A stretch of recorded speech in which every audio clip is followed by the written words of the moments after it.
Assalamu alaikum students. I hope you all are doing well.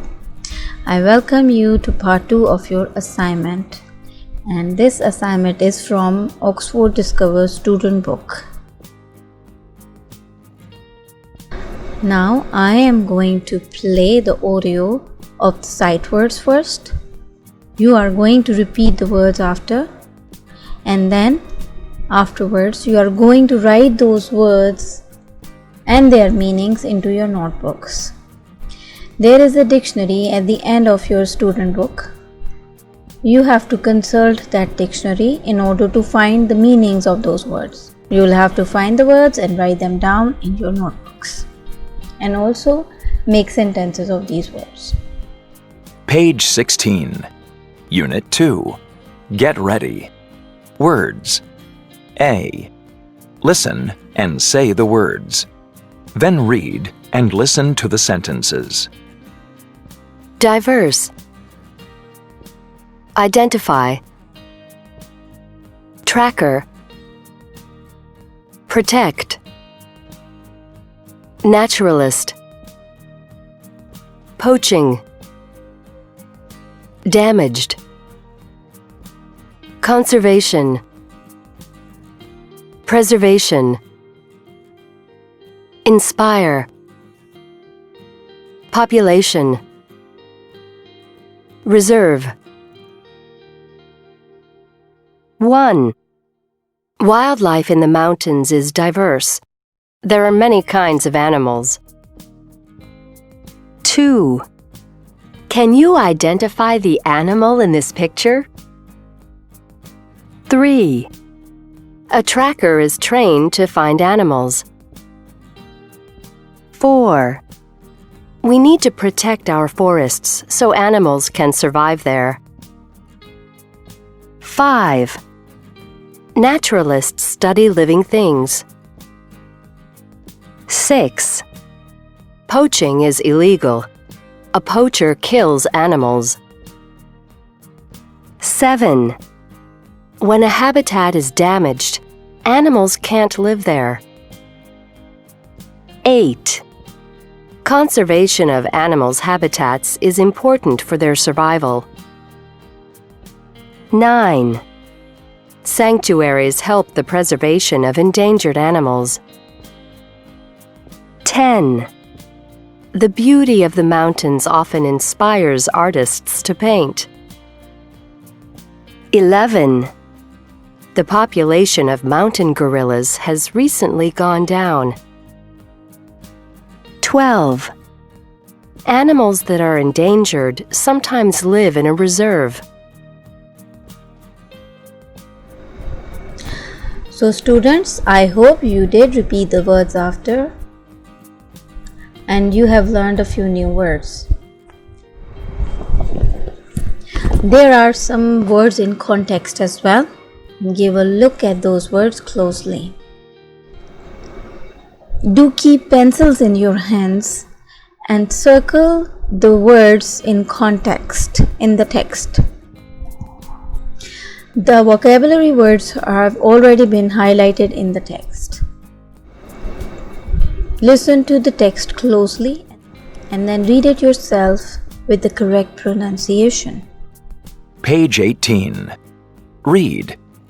Save our tigers. The foothills of the Himalayas. The Himalayas are the highest range of mountains on Earth. Below this range, there are foothills containing jungles, forests, rivers, and lakes.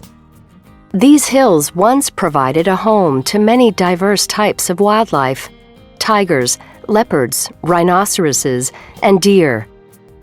In the last 75 years, however, many of those animals have disappeared.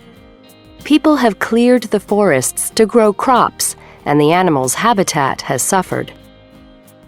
Man-eaters. Usually it's humans who scare and kill animals, but it can be the other way around. About 100 years ago, a few starving tigers and leopards terrified the people who lived in the foothills. Instead of eating other animals, like buffalo and antelopes, some of these big cats started killing and eating people. The cats had names like the tiger of Chowgar, the Thak man-eater, the Champawat tigress, and the Penard leopard. Jim Corbett, Corbett the hunter. As a small boy, Jim Corbett was fascinated by wildlife. He taught himself to identify animals and birds by the sounds they made. Later, Jim became a tracker and hunter. The government asked him to track and shoot the man-eating tigers to protect people. Between 1907 and 1938, Corbett shot and killed 19 tigers and 14 leopards. He did this on foot, sometimes accompanied by his dog, and he took many risks to save people's lives. The first tiger he shot was the Champawat tiger, a tiger that killed more than 436 people. Jim was a hero. Corbett the naturalist. Jim wondered why the tigers and leopards were killing people. When he examined the cats that he had shot, he made an important discovery. They all had injuries. Some had gunshot wounds from poachers who hunted them illegally. Poaching was common because people could sell tiger skins for decoration and tiger bones for medicine. One tiger had a gunshot wound in its mouth, and its teeth were damaged. It could no longer attack buffalo and antelopes. Other tigers had injuries and infections from porcupine quills getting stuck in their skin. The reason they were eating people was that they couldn't hunt other animals.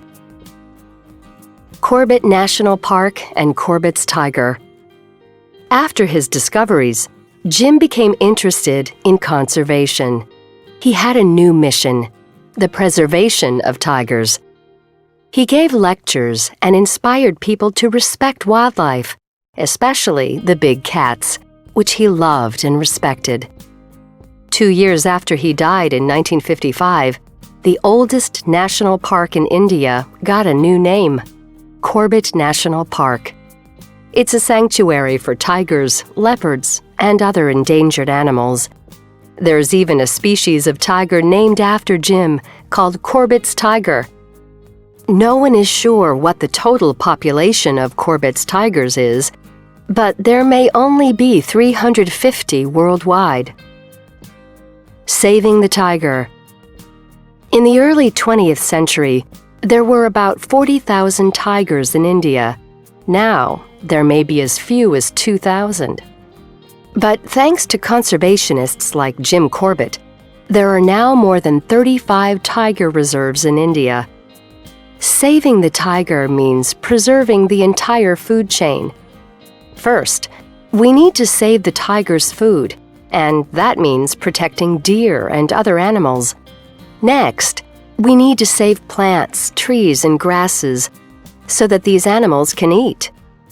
By saving the plants, trees, and grasses, we protect our forests and rivers and all the birds, animals, and insects that live there. Very importantly, this means we are saving our water because, as you know, nothing on earth can live without water. So students, I hope you have listened to the text carefully and you have enjoyed it as well. Now don't forget to complete your home task of writing the words' meanings in your notebooks and making the sentences of the same words as well.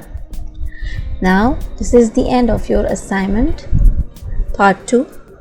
I will see you next time into your next e-lesson. Until then, take care. Allah Hafiz.